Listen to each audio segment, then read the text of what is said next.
Alright, I hope the rain isn't too bad. I'm in a car, I'm not driving, but it's raining and I'm taking a... Anyways, it is raining a little bit. So, I wanted to review this question and really just give a quick answer on it. Because I know this is a difficult... It's an interesting question. I may accidentally move my laptop, so just be forewarned if you have earphones in. The video may get a little loud at times, and I apologize if that's the case.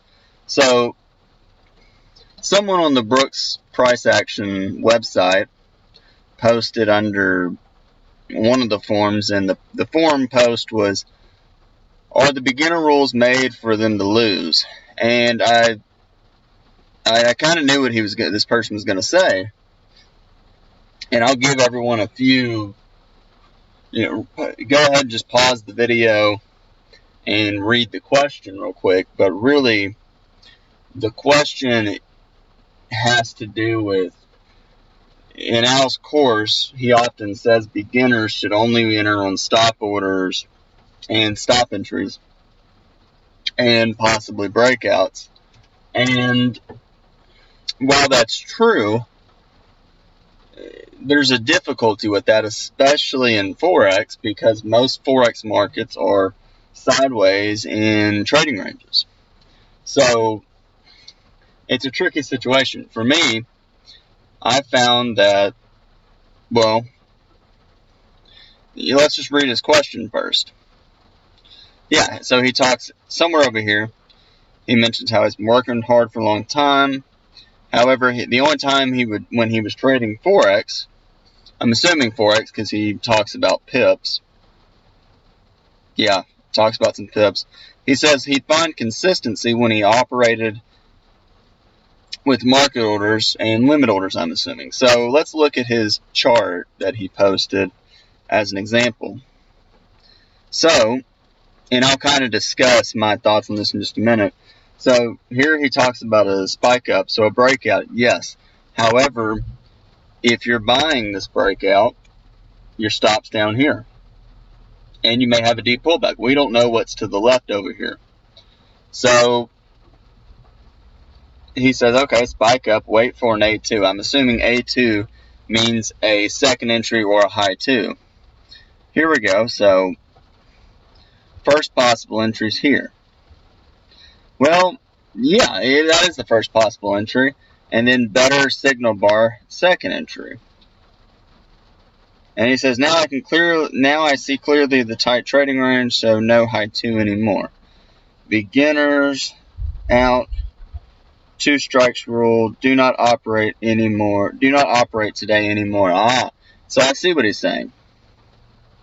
He says, I was stubborn and entered on this amazing signal. I'm not sure where that is. However, okay. Yeah. So go back to what I just said from the beginning. This is a channel. It's a bear flag. It's a pullback. The stop's down here. So Steve, if you're watching this, I hope you are. You need to review Al's course some more. If you're buying these you're going to get killed. If you're taking these stop entries, you're just going to get killed if you put your protective stop below signal bars. I understand the fact that if I buy here and put my stop right here, I'll make more money. But always remember, less risk equals lower probability. Therefore, sure, you can trade a larger position, but you've got a greater risk of losing money. And that is extremely important to recognize.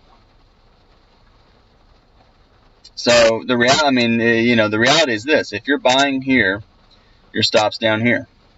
If you're buying here, stop down here. If you're buying down here, stop down here. So let's talk about these signal bars. This is a bad stop entry, really, because such a big bar that if I'm buying closes, if I buy this close and this close, and I see this bar, I'm going to think, gee, we may be entering a trading range. I can probably buy lower. So what am I going to do if I buy it up here?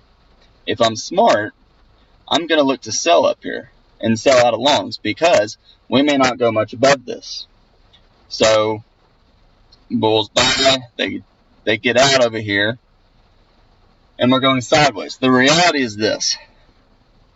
I don't want to talk too much into that.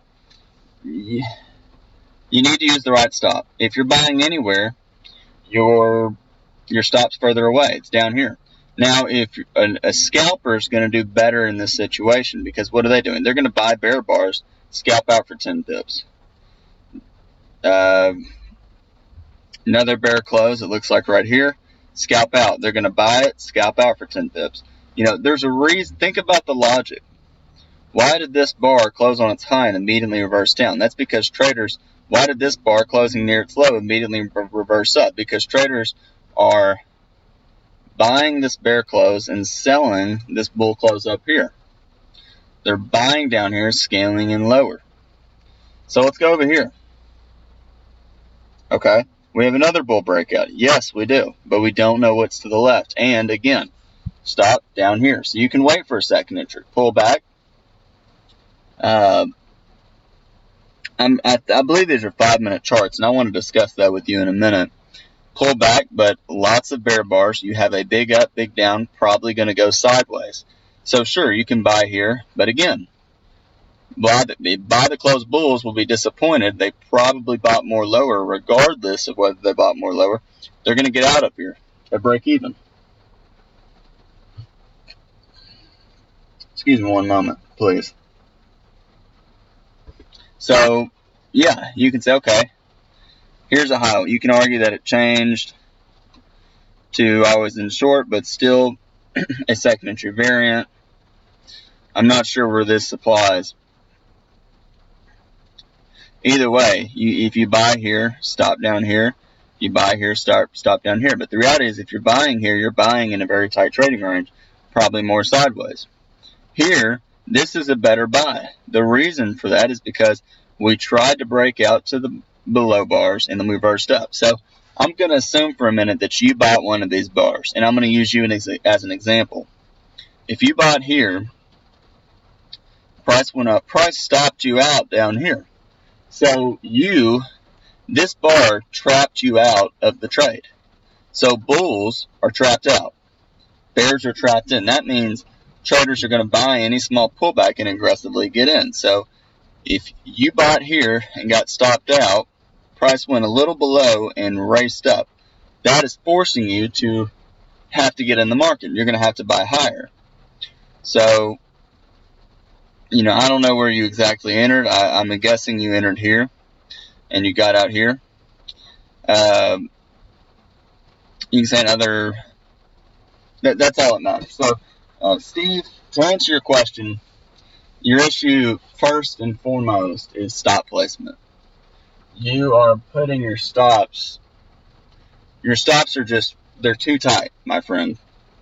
You cannot place tight stops, especially in a trading range. Remember that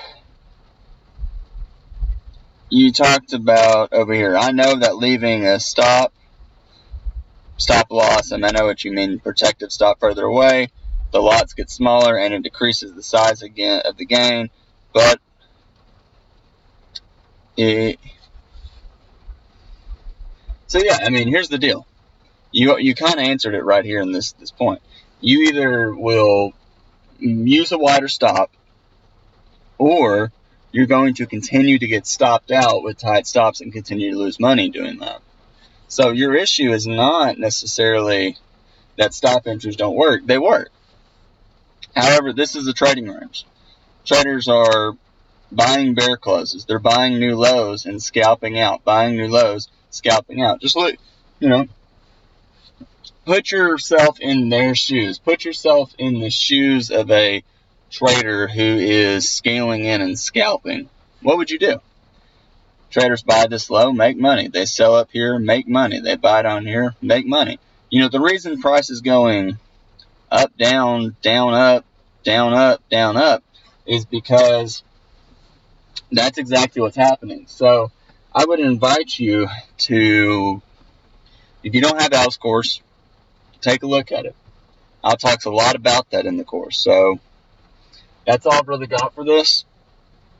I hope that helps. At the end of the day, you've got to use wider stops and about 5-minute charts. I really wouldn't trade I would not trade a 5-minute chart in Forex.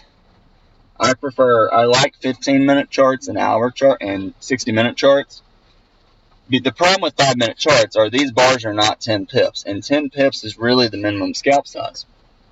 So it's very difficult. You typically want each bar to be 10 pips. Kind of like in the SPY or the E-mini, every bar is 6 ticks. Well, 1 point in the E-mini is 4 ticks.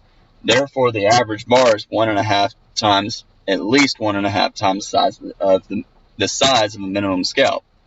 So I would recommend a higher time frame. I think you will find that more clear. So I hope this helps.